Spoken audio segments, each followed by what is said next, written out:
What's up guys, it's Tom here and welcome to a super exciting Liverpool transfer news video because Liverpool have left it late but we are making big moves in the transfer market. Fabrizio Romano has broken the news that Liverpool are in talks with Juventus to sign Federico Chiesa. Chiesa is available on the market because Juventus want to find a solution. Chiesa only has 1 year left on his contract, so Juventus are desperate to sell him. And he's available for as little as 15 million euros, which is just 12 million pounds. For a 26-year-old winger who is world class on his day, it's an absolute bargain. And even though there are a lot of negative connotations about Chiesa being injury prone, but we will actually look at his detailed injury record in this video, and it's not as bad as some Liverpool fans make it out to be. But the fact is, Liverpool are exploring the conditions of the deal, as Chiesa would be keen on a Premier League move, and he would want between 4 and 5 million euros per year as a contract, which is less than 100,000 pounds per week wages, which I think is a pretty moderate. And Chiesa is still in his prime. He's 26 years old and he played like 32 league games for Juventus last season, so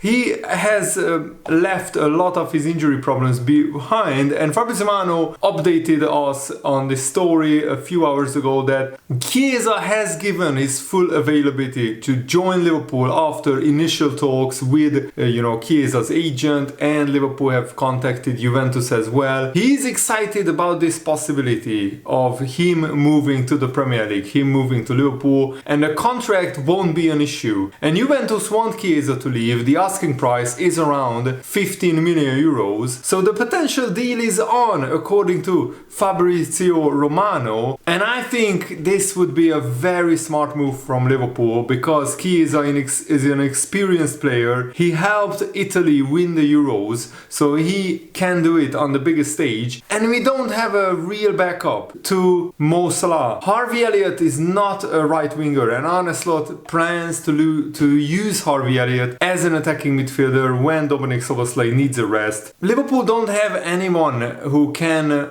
play as a true winger when Salah needs to be rested. Salah could pick up an injury, and you can't expect Salah to play every game. Liverpool will have close to 60 games this season. The other players don't hold the width enough as a conventional winger does, and restricting them as an inside forward creates problems elsewhere. But Chiesa's price, numbers and ability to go on the outside, it makes this transfer a potential no-brainer. And as you can see, last season in the Serie A, he ranked in the top 2% for progressive carries, for shot creating actions, for carries into the penalty area. He also ranked in the top 4% in the Serie A for expected assists and crosses into the penalty area, and he was in the top 6% for passes into the penalty area. So Chiesa has had a terrific season in the Serie A. Di Marzio reported earlier, before the Fabrizio Romano story, that Juventus are pushing for Jadon Sancho to replace Federico Chiesa. Chiesa hasn't made the decision yet because Barcelona also wanted to sign Chiesa, but they just managed to register Dani Olmo. It's an absolute mess at Barcelona, their financial issues. They couldn't even register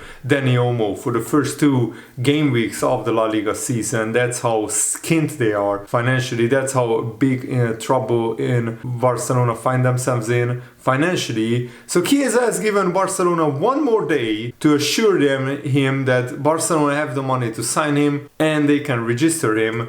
But between Barcelona and Chiesa, we have many stories, Fabrizio Romano said, and rumors. So many saying the deal was almost done. The deal was not done with Barcelona. Barcelona never presented an official bid because they don't have any money. The player was keen on a move to Barcelona after discussing the move with them, but Barcelona never presented an official bid for Juventus, also because of financial fair play issues. No bid on the table, so Barcelona remain interested. So if Liverpool move in quick, and if we can sort this deal out in a day, then Chiesa is ours. So come on Liverpool, do this deal. But maybe Liverpool have other targets that we are exploring, because Kingsley Coman just became available from Bayern Munich. What a statement that would be if Liverpool signed Kingsley Coman, but he would be extremely expensive, and it would be pretty mad if Liverpool didn't sign a defensive midfielder, but we signed a sixth attacker for like 70-80 million pounds. That would be absolute bonkers. And David Lynch also said that there are still potential additions to come from Liverpool, but the names are being kept very quiet at the moment because Liverpool Football Club, the club as a whole, didn't like it that we missed out on Zubimendi. The Zubimendi saga was very public, and the fact that Liverpool found egg on his face, missing out on Zubimendi, it left a scar on the club and on the people in charge of transfers. So it's understandable that Liverpool want to keep all their cards close to their chest, but I'm really hopeful and optimistic that Liverpool will do 1, 2 or 3 transfers left in the transfer window. Ian Doyle corroborated this Fabrizio Romano story that Liverpool are assessing a move for Federico Chiesa, and nothing advanced, but it's clear that Liverpool fancy the player, and he can play not just on the right wing, but as an attacking midfielder, as a left winger, maybe even as a false number 9 as well, but the right wing is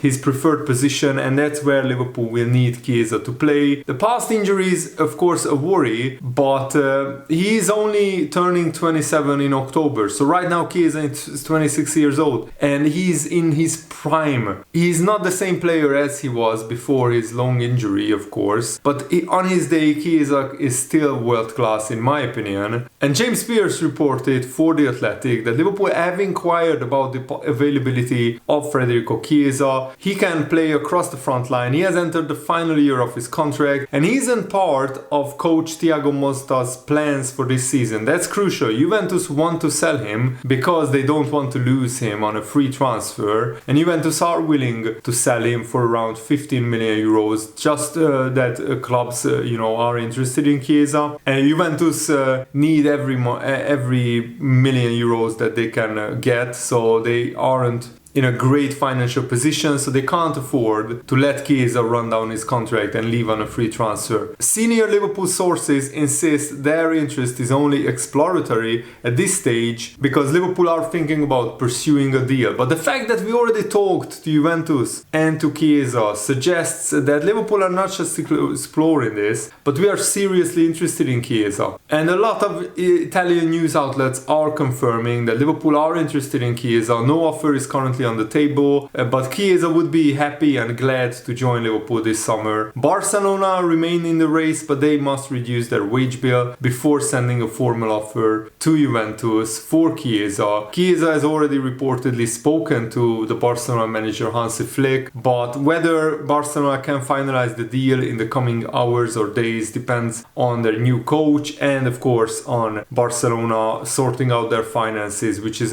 still in a big mess. And Matteo Moretto, another transfer expert, has revealed that Chiesa's salary at Liverpool, if he signs a Liverpool contract, would amount to between 4 to 5 million euros a year, which is just over 80,000 pounds per week. So that's a very moderate salary for a player who wouldn't want to play every week, wouldn't expect to play every week, but he would be a brilliant backup to Mo Salah. This transfer reminds me of like the Xherdan Shaqiri deal, where we signed a player who is very experienced, international footballer, and he wouldn't expect to play every week, but he's a very good backup player. And Shaqiri was instrumental in so many games, so many big games for Liverpool, none other than the Barcelona semi-final second leg, and also he scored 2 goals against Man United at Anfield once in the Premier League. So Chiesa would be a very, very good squad player to get from Liverpool's point of view. Gianluca Di Marzio, another journalist, reported that Chiesa wants to wait one more day whether Barcelona can finalize their offer, but if not, then Liverpool have a free run at Chiesa, which I think is very, very exciting and encouraging for many Liverpool fans. And now let's look at Chiesa's injury record, because Chiesa played 33 games in the Serie A last season, which is almost all of the games. He only missed 5 games out with an injury. He also, 2 seasons ago, he missed a lot of games with a cruciate ligament tear, which he suffered 3 seasons ago. But he still played 21 games in the Serie A, which is more than half. And that's the big injury that he got was in the 21-22 season, where there. He missed 24 games with an injury. He played the first 14 games of the season, then he got a big injury. The previous season, into 2021 season, he played 33 games. He only missed 3 games with an injury. In the other games, he was rested. And the season before that, he played 34 games, only missed 2 games with an injury. One big injury for Chiesa throughout his career.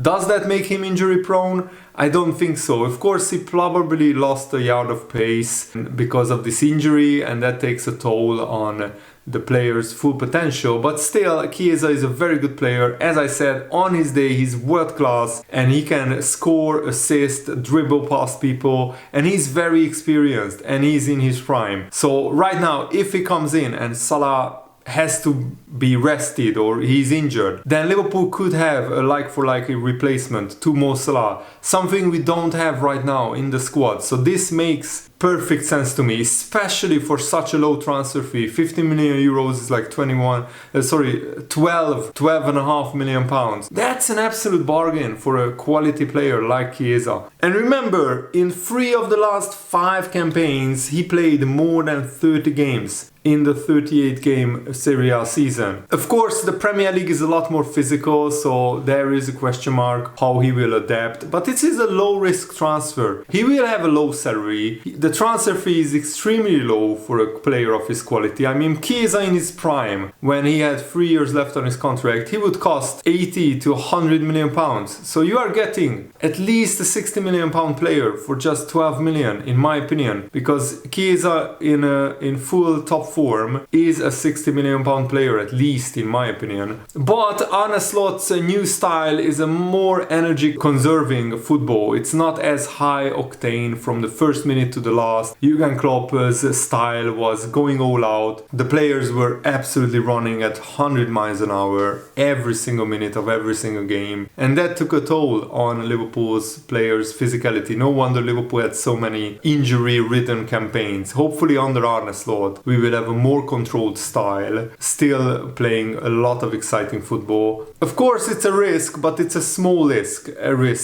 signing Chiesa, in my opinion. And Chiesa is theoretically entering his prime years in football. Last season, Chiesa played 37 games in all competitions for Juventus, scoring 10 goals and getting 3 assists. Those are like similar numbers to Luis Diaz, but his numbers only part of the story. Chiesa's career has been hit with some injuries. That's why probably Juventus are happy to sell him, but Chiesa has already played 51 times for the Italian national team, scoring 7 goals. When you compare Chiesa to Liverpool's current left winger, Luis Diaz, they both provide similar goal contributions, but there is more beneath the surface. Chiesa's expected goals and non-penalty expected goals are relatively low compared to Luis Diaz's metrics, yet Luis Diaz only ended with 2 more contributions. So here you can see on the left, the blue area is Luis Diaz and the red area is Chiesa, and these are percentiles against forwards in the other top 5 leagues across the last 365 days, so the last 1 year. And as you can see, Chiesa is actually better in shot creating actions, in passes attempted, progressive passes, progressive carries, successful take-ons, touches, progressive passes recorded, tackles and interceptions and blocks. In all these metrics, Chiesa is better than Luis Diaz. Luis Diaz is only better in pass completion rate, non-penalty XG plus expected assists, non-penalty expected goals, and percentage of dribbles tackled, percentage of aerials won. Luis Diaz is a 70, 80 million pound footballer, and they are pretty much the same age. Luis Diaz is 27, Chiesa is turning 27 in October. So as I said, you are getting a 60 million pound footballer for 12 million if you sign Chiesa. Yes,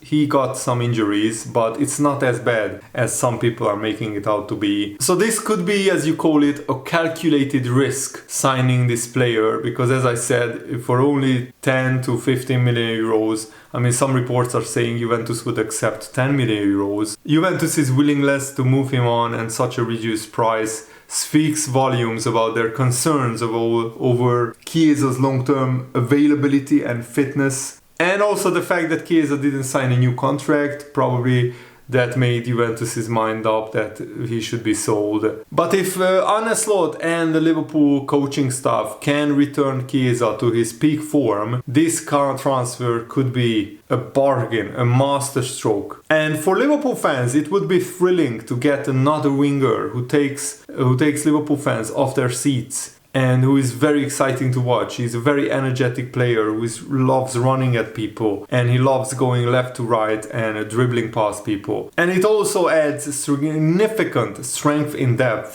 for Liverpool, which is crucial because the Liverpool season will be very long, with 8 Champions League group stage matches, League Cup, FA Cup, Premier League. You know the drill. It will be a very, very long, very grueling season. In other transfer news, Liverpool want at least 25 million euros for the transfer of Tyler Morton. Leverkusen are interested, but they want to loan Tyler Morton in for 1 season with an option to buy him, or maybe Liverpool can negotiate an obligation to buy him. Fabrizio Romano also is reporting that Liverpool and Valencia are now closing all documents for the Mamardashvili deal. It's all sealed. The medical tests were successful on Monday, so 35 million euro package, sell-on clause, and a 6-year deal for Mamardashvili. So it's just a matter of time when Liverpool will announce it. And a Spanish news outlet Relevo is reporting that Mamardashvili has proven his love for Valencia, and he has agreed to earn a lower salary at Valencia during his 1-year loan than he would have earned on loan elsewhere. Because if he went to Bournemouth, he would have earned 4 million euros a year. At Valencia, he will only earn 1.8 million euros a year, and it won't be anywhere near of what he would have potentially earned at Bournemouth. I also have some hope that a new addition in midfield will be signed, because it cannot be ruled out. Quentin Timber, who is playing for Feyenoord, he's one of the players Liverpool are interested in him. Manu Kone is also on Liverpool's shortlist at Gladbach, but I'm not sure if he's good enough. But Arne Slot isn't completely convinced by Wataruendo and Curtis Jones, and he wants more competition for the duo. The more encouragement I get for this is because Liverpool are in talks to loan out Bajcetic. Red Bull Salzburg, Pep Yinders' new club, is in advanced talks to sign Bajcetic on loan from Liverpool. Fabrizio Romano broke this story as well. The negotiations are at the final stages. Details will be clarified, but should be clarified, and Pep Yinders wants Bajcetic, and they are close to sealing this loan. So surely if Liverpool loan out Morton and Bajcetic, surely we plan to bring in another midfielder in the last 4 days of the transfer window. Otherwise Liverpool leave themselves very, very short. And that's it for the first part of today's news on Liverpool's transfer business. But if you want the second part, leave a like on this video. Thanks for watching. Have a nice day. See you later, guys. Goodbye.